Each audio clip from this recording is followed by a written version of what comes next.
전쟁의 상처를 숨긴 채 시골 마을의 수의사로 살아가는 전설의 특수부대 지휘관. 유진혁, 그에게 남은 유일한 가족은 자신과 함께 지옥에서 살아 돌아온 늙은 궁연 로키뿐이었다. 하지만 부패한 권력은 그의 마지막 안식처마저 짓밟으려 한다. 그리고 마침내 그들의 총구는 그의 마지막 동료이자 그의 분신이었던 늙은 궁연의 심장을 겨누는데 한 발의 총성 잠자던 야수가 깨어났다. 그는 더 이상 동물을 치료하는 수의사가 아니었다. 그는 지옥의 문지기 케르베로스였다. 이제 자신의 모든 것을 앗아간 자들을 향한 한 남자의 무자비하고 처절한 사냥이 시작된다. 과연 그의 복수는 정의가 될 것인가? 아니면 또 다른 파멸이 될 것인가? 오래된 군용 담요 위. 늙은 shepherd가 미동도 없이 누워 있었다. 녀석의 거친 숨소리가, 소독약 냄새가 희미하게 밴 작은 진료실의 공기를 무겁게 채웠다. 유진혁, 소령. 아니, 이제는 그저 작은 시골 마을의 수의사인 그는 링거 바늘이 정확히 혈관에 꽂혔는지 확인하며 조심스럽게 녀석의 앞발을 쓰다듬었다. 괜찮아, 로키, 괜찮을 거야. 그의 목소리는 낮고 조용했지만 그 안에는 깊은 피로감과 지울 수 없는 슬픔이 담겨 있었다. 로키, 녀석은 단순한 개가 아니었다. 5년 전, 지옥의 불길 속에서 그와 함께 살아남은 유일한 생존자이자 그의 마지막 전우였다. 한때는 최정예 군견 KR9이었고 지금은 관절염과 악몽에 시달리는 늙은 퇴역견 녀석의 몸에 남은 흉터들은 유진혁 자신의 영혼에 새겨진 상처와도 같았다. 진료실 밖으로는 평화로운 시골 마을의 오후 풍경이 펼쳐져 있었다. 하지만 유진혁에게 이 평화는 진짜가 아니었다. 그것은 전쟁터에서 돌아온 자가 스스로를 가두기 위해 만든 위태로운 휴전선일 뿐이었다. 그는 매일 밤 죽은 부대원들의 얼굴을 꿈에서 보았다. 배신당했던 그날의 작전, 스킬라, 그의 모든 것을 앗아간 그 이름, 바로 그때 진료실의 낡은 문이 거칠게 열렸다. 마을 파출소의 박상민 경위와 험상궂은 인상의 경찰 2명이 들이닥쳤다. 박경희는 이 작은 마을의 왕처럼 오만한 태도로 진료실을 둘러보았다. 유 수의사, 아직도 여기서 버티고 있는 거야. 장태수 의원님, 인내심이 이제 바닥나고 있다고. 몇 번을 말해. 장태수 3선 국회의원이자 이 지역의 막강한 실세. 그는 이 평화로운 마을을 밀어버리고 거대한 골프 리조트를 지을 계획이었다. 유진혁의 작은 동물병원은 그 계획의 마지막 걸림돌이었다. 유진혁은 자리에서 일어나지 않은 채 차가운 눈으로 그들을 바라보았다. 여긴 내 땅입니다. 그리고 아직 계약 기간도 남아있고요. 계약 합법이 언제나 당신 같은 서민들 편일 거라고 생각해. 박경희는 비웃으며 진료실에 약품 선반을 발로 찼다. 약병들이 바닥으로 떨어지며 요란한 소리와 함께 깨져나갔다. 좋은 말 할 때 꺼져. 보상금 몇 푼 더 챙겨줄 때. 그러지 않으면 당신 개새끼처럼 당신 뼈도 성하지 못할 테니. 그의 말이 끝나기 무섭게 링거를 맡고 있던 로키가 늙고 병든 몸이라고는 믿을 수 없는 속도로 벌떡 일어섰다. 크르르릉 녀석의 목 깊은 곳에서 맹수의 경고음이 울려 퍼졌다. 녀석은 주인을 보호하려는 듯 유진혁의 앞을 막아서며 날카로운 이빨을 드러냈다. 그것은 단순한 위협이 아니었다. 수많은 실전 경험을 통해 훈련된 완벽하게 통제된 경고였다. 박경희와 경찰들은 순간적으로 움찔했다. 짐승의 본능적인 살기에 그들의 오만함이 잠시 주춤했다. 이런 미친 개새끼가, 박경희는 자신의 권위가 개 한 마리에게 무시당했다는 사실에 이성을 잃었다. 그는 허리춤에서 권총을 뽑아들었다.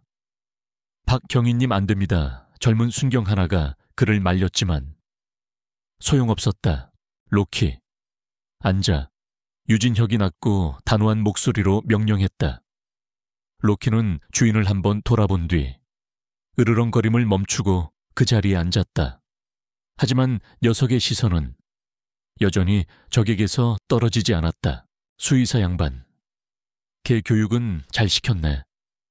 하지만 어쩌나 나는 내게 이빨을 드러내는 짐승은 용서하지 않는 버릇이 있어서 땡 총성이 평화롭던 시골 마을의 오후를 갈랐다. 로키의 몸이 마치 시간이 멈춘 것처럼 허공에서 잠시 굳었다가 옆으로 쓰러졌다. 녀석의 옆구리에서 붉은 피가 뿜어져 나왔다.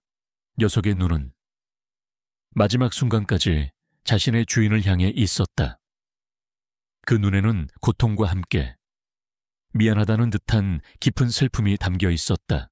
유진혁의 세상이 멈췄다. 그의 귓가에서 모든 소리가 사라졌다. 오직 자신의 마지막 전우가 내뱉는 가늘고 희미한 마지막 숨소리만이 들려왔다. 그의 눈이 아주 서서히 그러나 분명하게 변하기 시작했다. 슬픔에 젖어 있던 수의사의 눈은 사라지고 그 자리에는 모든 감정이 제거된 지옥의 빙하처럼 차갑고 공허한 눈빛이 떠올랐다. 그의 온몸에서 뿜어져 나오는 기운이 진료실의 공기를 얼어붙게 만들었다. 박경희는 본능적인 공포를 느꼈다.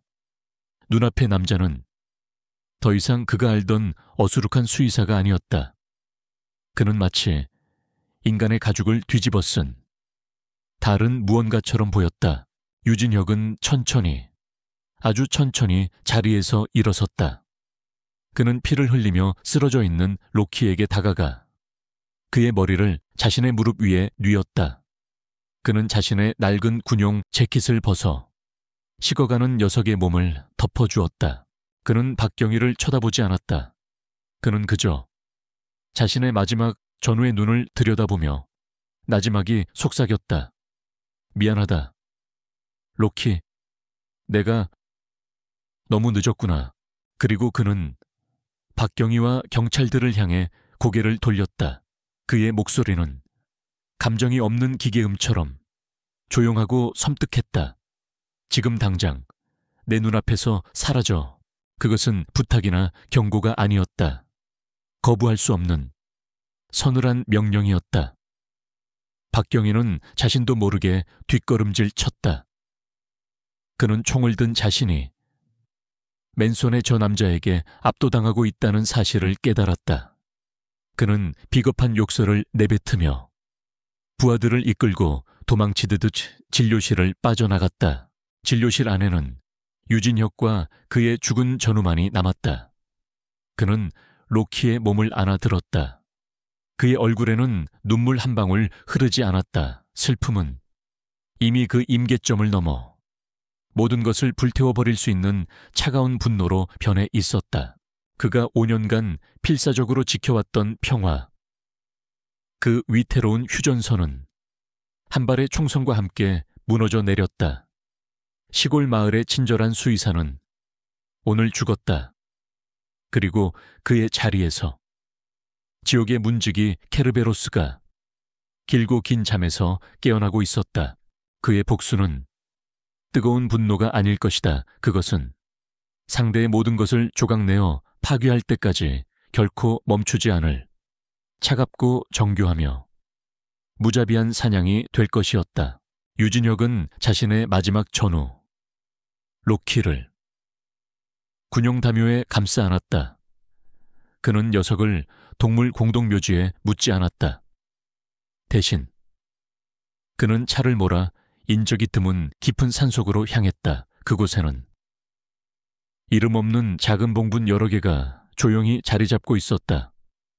5년 전 스킬라 작전에서 그와 함께 싸우다 전사한 그의 옛 부대원들이 잠들어 있는 곳이었다. 그는 부대원들의 묘 옆에 로키를 위한 작은 무덤을 팠다. 그는 녀석의 낡은 군번줄을 작은 비석 대신 꽂아주었다. 그는 무덤 앞에 서서 거수경례를 붙였다. 눈물은 없었다. 대신 지독한 슬픔이 그의 심장을 수처럼 태우고 있었다. 편히 쉬어라.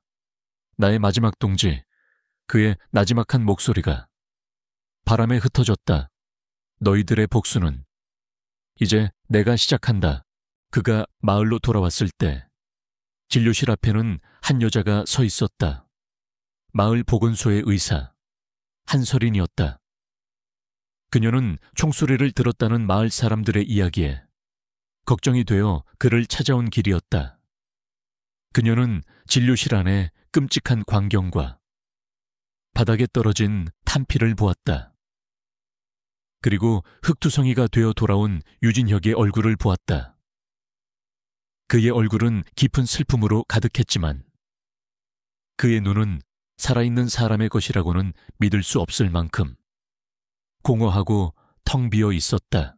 선생님, 괜찮으세요? 무슨 일이 있었던 거예요? 그녀의 걱정 어린 물음에 그는 아무런 대답도 하지 않았다. 그는 그녀를 마치 존재하지 않는 사람처럼 스쳐 지나 자신의 집으로 들어가 버렸다. 그의 등 뒤로 누구도 넘을 수 없는 차가운 벽이 느껴졌다. 그날 밤 유진혁은 자신의 집 서재 책장 뒤에 숨겨진 비밀 공간의 문을 열었다. 그곳은 지난 5년간 그가 애써 외면해왔던 그의 과거였다. 최첨단 통신 장비, 각종 무기들, 그리고 벽면을 가득 채운 해체된 최정예 비밀 부대 펜리르의 작전 기록들. 그는 더 이상 시골 마을의 수의사가 아니었다. 그는 지옥의 문지기 케르베로스로 돌아왔다. 그는 잠들어 있던 자신의 정보망을 깨웠다.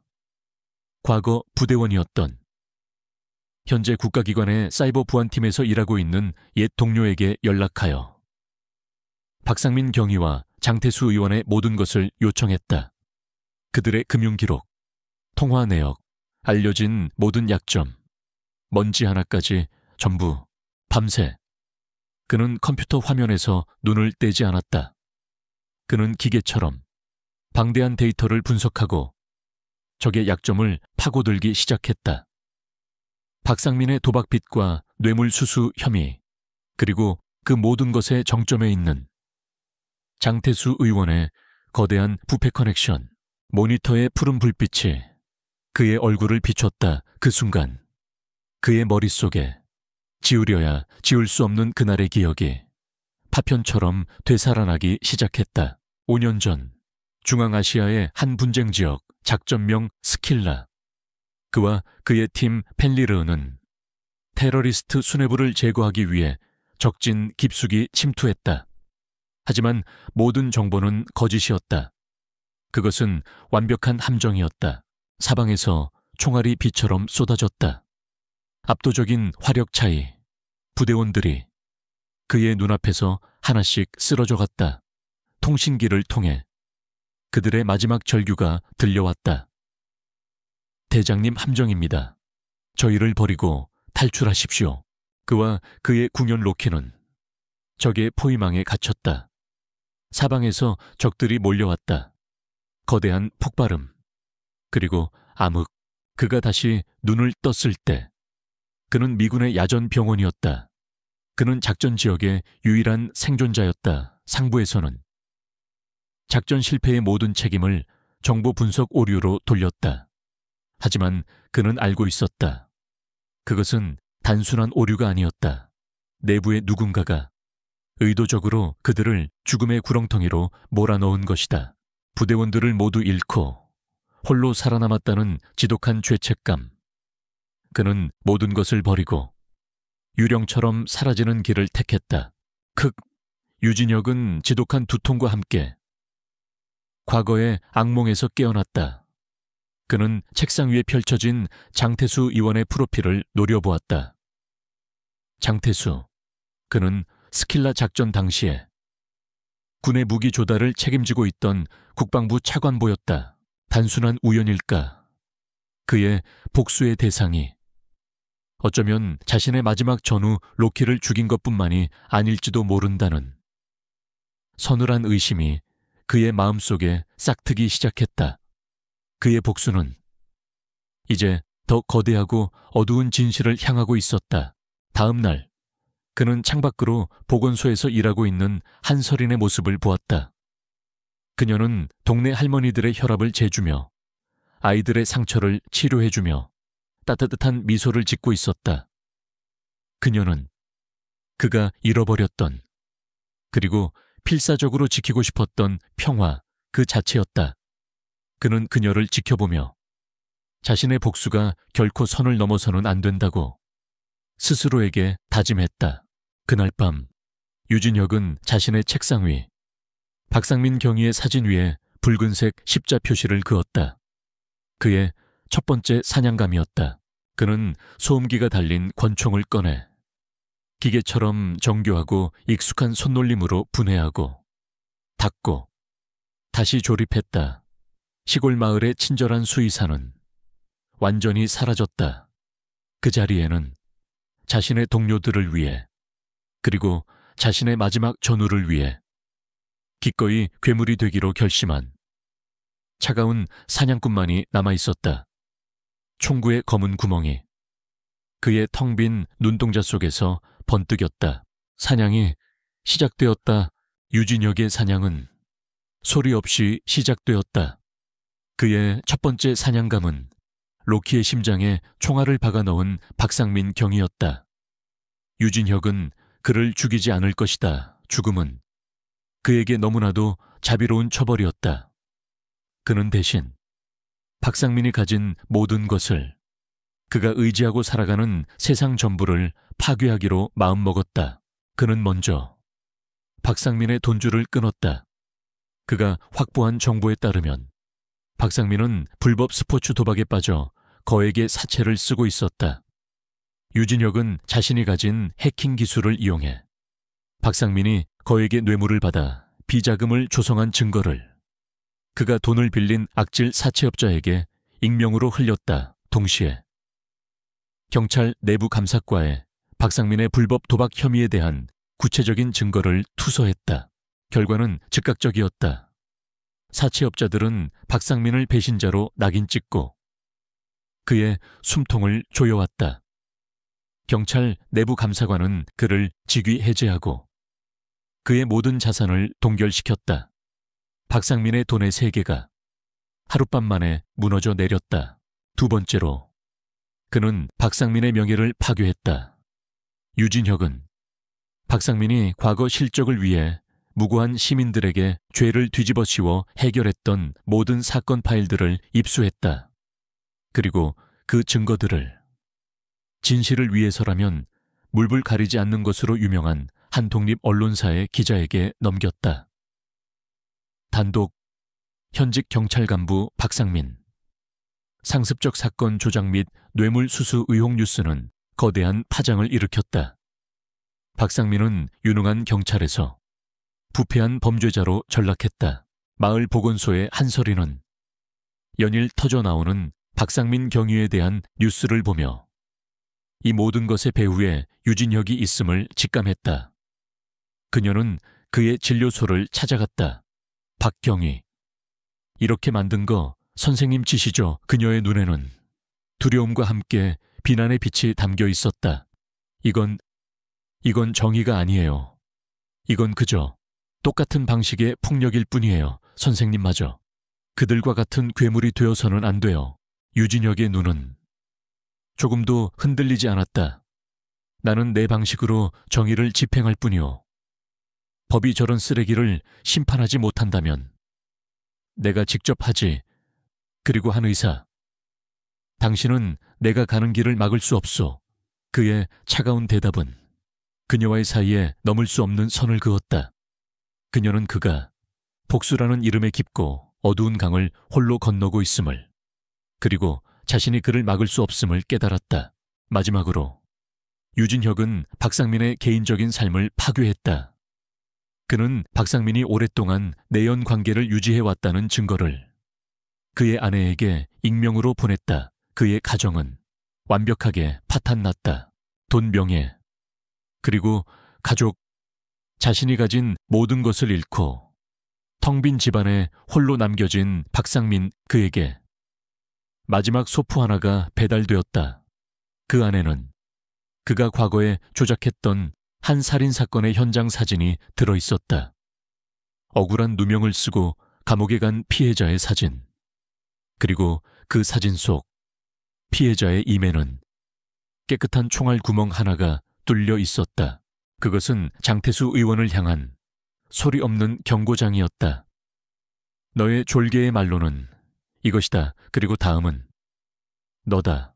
장태수 의원은 만신창이가 된 박상민으로부터 모든 것을 전해 들었다. 그는 공포에 떠는 대신 분노로 이글거리는 눈빛으로 되뇌었다. 유진혁, 감히 내게 도전장을 내밀어 그는 이제 유진혁이라는 존재를 단순한 위협이 아닌 반드시 제거해야 할 쪽으로 인식했다. 그는 자신의 더 강력한 수족들을 움직이기 시작했다. 복수를 마친 유진혁은 자신의 진료소로 돌아왔다.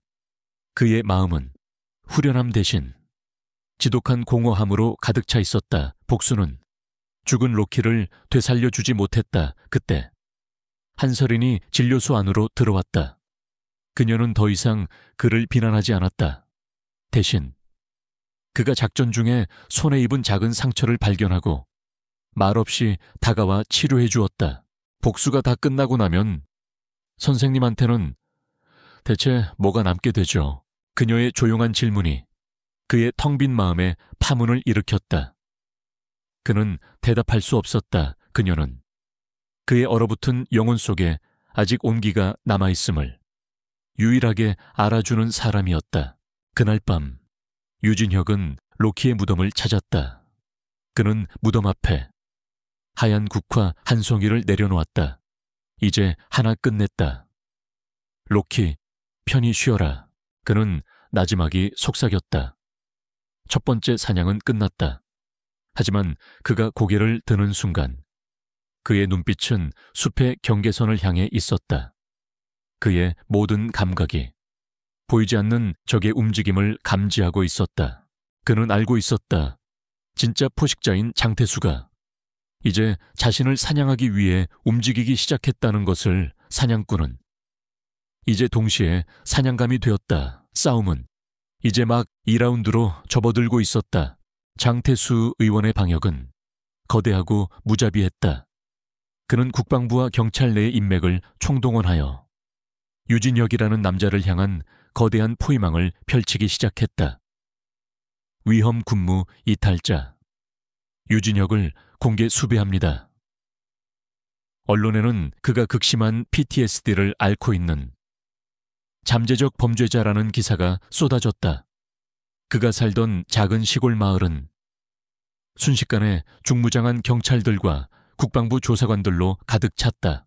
유진혁은 하룻밤 만에 영웅에서 도망자가 되었다. 그는 한서린에게 자신의 동물병원을 부탁하고 낡은 오토바이 한 대에 몸을 실은 채 유령처럼 사라졌다. 그가 평생을 바쳐 지켜온 국가가 이제는 그의 목을 겨누는 사냥꾼이 되어 있었다. 그렇게 며칠을 쫓기던 어느 날 밤, 그는 수년 만에 죽은 줄로만 알았던 옛 채널을 통해 암호화된 메시지 하나를 받았다. 그것은 5년 전 스킬라 작전에서 그와 함께 싸웠던 통신 전문가 이중색에서 온 것이었다. 메시지는 간단했다. 하나의 좌표와 시간. 다음 날 유진혁은 메시지가 가리키는 폐허가 된 낡은 교회로 향했다. 그곳에서 그는 5년 만에 옛 동료와 재회했다.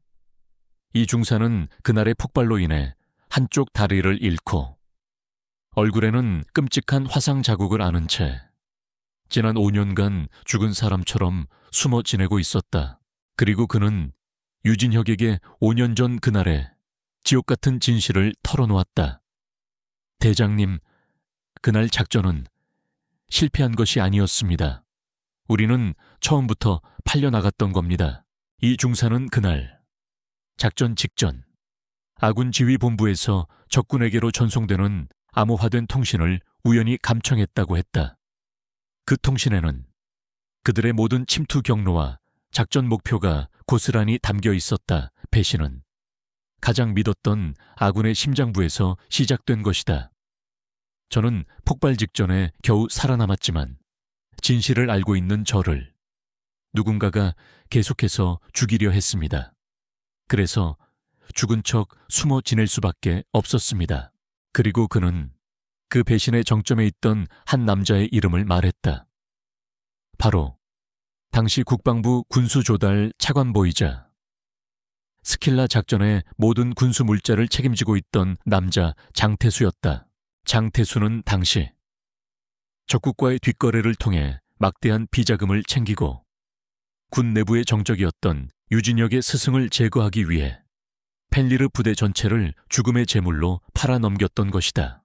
이 중사의 고백과 함께 유진혁의 머릿속에 봉인되어 있던 그날의 기억이 선명하게 되살아나기 시작했다. 적들은 마치 모든 것을 알고 있었다는 듯이 그들의 퇴로를 완벽하게 차단했다. 하늘에서는 아군의 지원 폭격 대신 적의 미사일이 비처럼 쏟아졌다. 통신기를 통해 들려오던 부대원들의 마지막 절규, 조국을 믿고 지휘관을 믿었던 그들의 얼굴, 지독한 죄책감은 이제 모든 것을 불태워버릴 듯한 분노로 변했다. 이것은 더 이상 로키를 위한 개인적인 복수가 아니었다. 억울하게 죽어간 모든 부대원들의 피 맺힌 한을 풀어주어야 할 지휘관으로서의 마지막 전쟁이었다. 그날 밤 그는 복수심에 이성을 잃고 당장이라도 장태수의 목을 치러 갈 것만 같았다.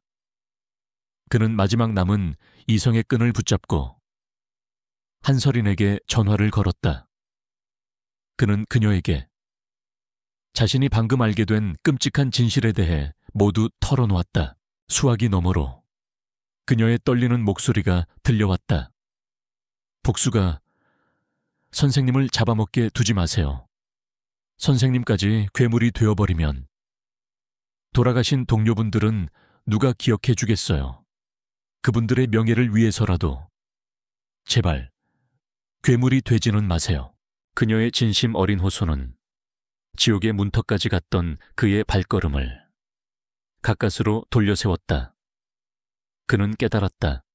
장태수를 단순히 죽여버리는 것은 너무나도 쉬운 복수라는 것을. 그는 장태수가 쌓아 올린 모든 것을, 그의 명예, 그의 권력, 그의 부를 전 국민이 지켜보는 앞에서 산산조각내어 그를 사회적으로 완벽하게 매장시켜야만 했다. 죽은 동료들의 명예를 되찾기 위해서는 그것이 유일한 길이었다.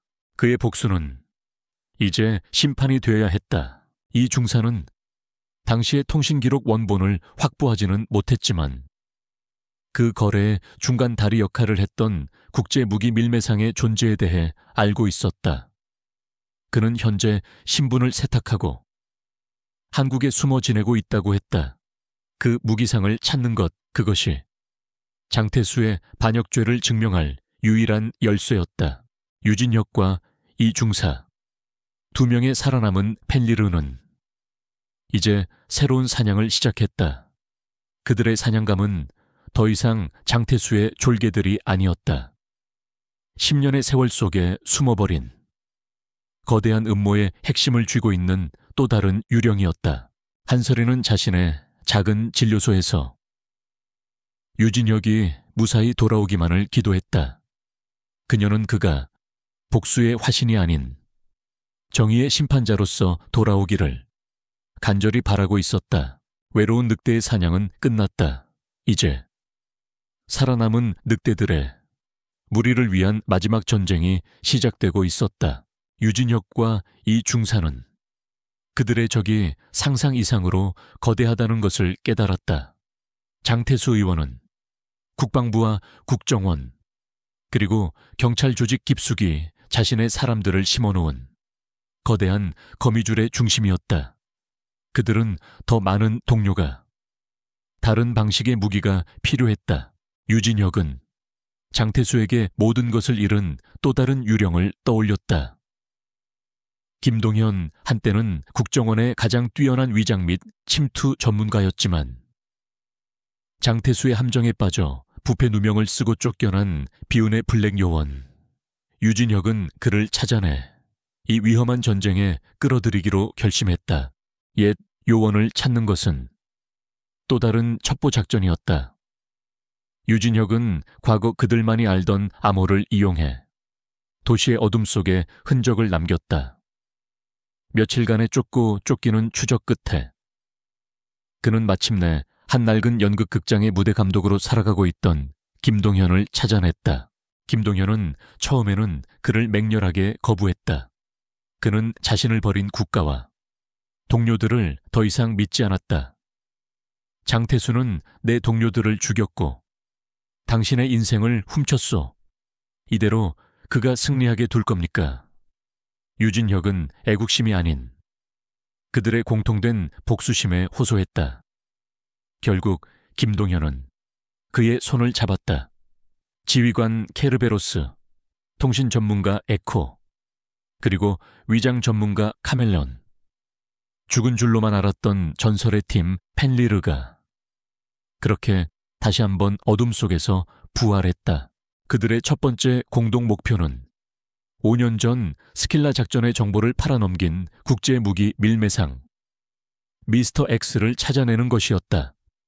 위장 전문가 김동현이 움직이기 시작했다. 그는 자신의 옛 정보망을 총동원하여 신분을 세탁하고 서울에서 미술품 딜러로 위장하여 살고 있는 그의 행방을 찾아냈다. 며칠 뒤 그들은 미스터 X가 주최하는 비밀 미술품 경매 파티에 잠입했다. 유진혁과 이 중사는 외부에서 통신을 지원했고 김동현은 부유한 컬렉터로 위장하여 경매장 내부로 들어갔다. 그의 눈에 미스터 X의 곁을 그림자처럼 지키고 있는 한 남자의 모습이 들어왔다. 키가 크고 흉터로 가득한 얼굴에 과묵한 경호원이었다. 김동현이 초소형 카메라로 그의 모습을 전송하는 순간 지휘 차량 안에 이 중사가 숨을 멈췄다.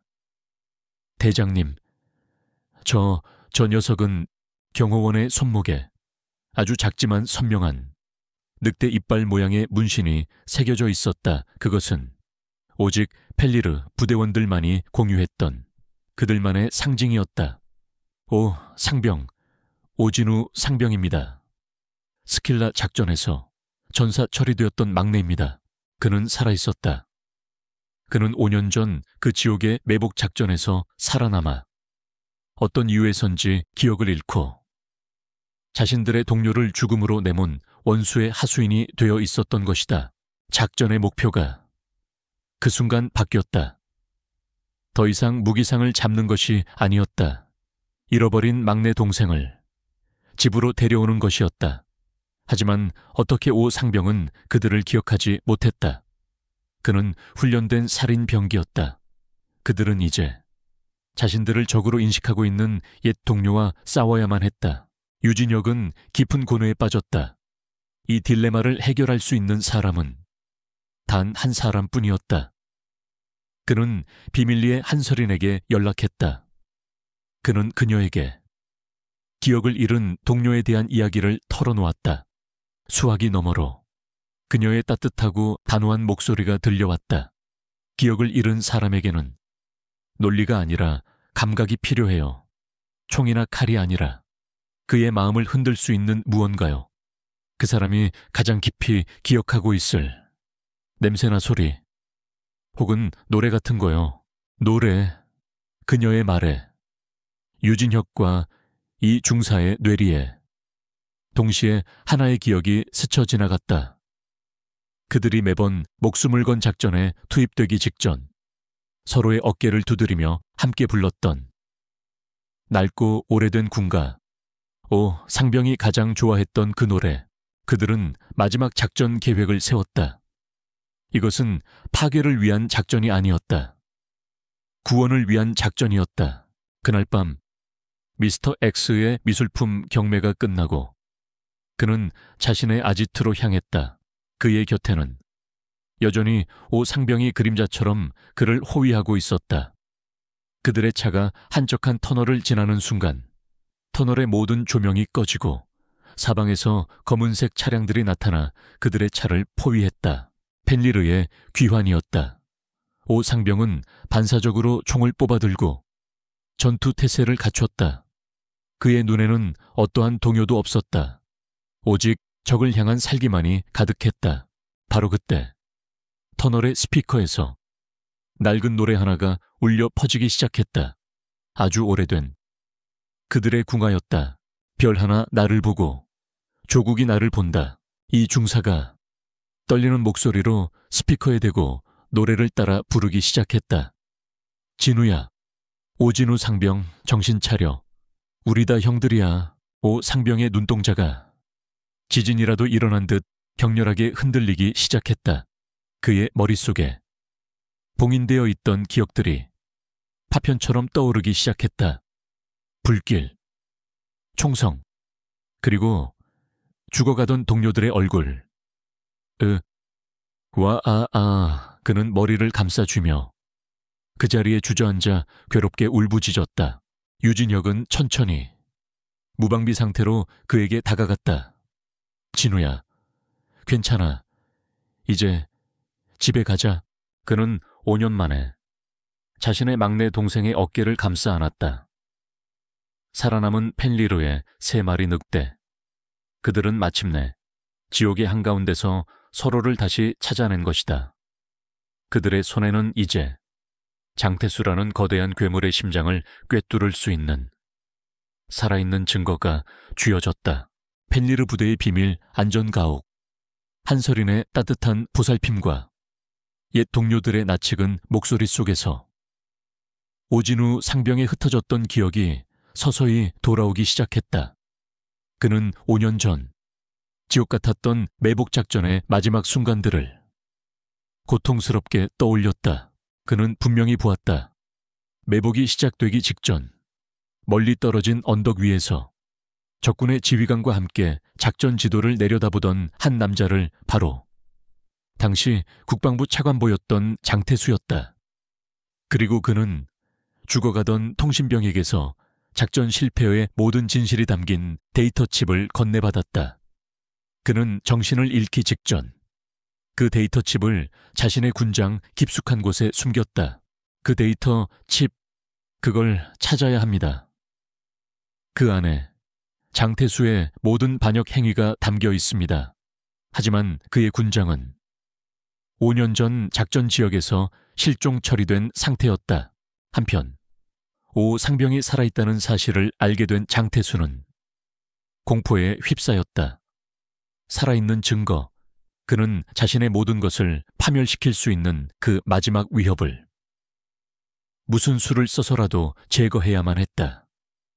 그는 자신의 밑에 있는 모든 하수인들과 매수된 경찰 조직을 총동원하여 오 상병을 찾기 위한 거대한 사냥을 시작했다. 도시 전체가 그들을 향한 포위망이 되어가고 있었다. 유진혁은 더 이상 방어만으로는 이길 수 없다는 것을 깨달았다. 그는 맹수를 잡기 위해 스스로 미끼가 되기로 결심했다. 그는 장태수에게 마지막 덫을 놓기로 했다. 작전명은 고스트 헌팅, 유령 사냥이었다. 유진혁은 오진우 상병이 기억을 모두 되찾았으며 그가 숨겨둔 데이터 칩을 찾기 위해 5년 전 스킬라 작전의 전사자들을 기리는 추모비로 향할 것이라는 거짓 정보를 경찰 내부의 정보망을 통해 흘렸다. 추모비, 자신이 배신하고 죽음으로 내몬 부하들의 이름이 새겨진 그곳. 장태수는 그곳이야말로 마지막 증거를 파괴하고 마지막 증인을 제거할 가장 완벽한 무대라고 생각했다. 그는 더 이상 부하들을 믿지 않았다. 그는 자신의 손으로 직접 이 모든 것을 끝내기 위해 가장 신임하는 소수의 해결사들만 데리고 추모비로 향했다. 비가 내리는 밤, 국립현충원의 스킬라 작전 전사자 추모비 앞, 장태수와 그의 해결사들이 도착했을 때 그들을 기다리고 있던 것은 기억을 잃고 헤매는 오 상병이 아니었다. 완벽한 어둠 속에서 그들을 기다리고 있던 것은 죽음의 사냥을 위해 부활한 3마리의 늑대, 펜리르 부대였다. 오랜만이군. 장태수. 어둠 속에서 유진혁이 유령처럼 모습을 드러냈다. 장태수는 함정에 빠졌다는 것을 깨달았다. 내 놈들. 그의 말이 끝나기도 전에 사방에서 총성이 울렸다.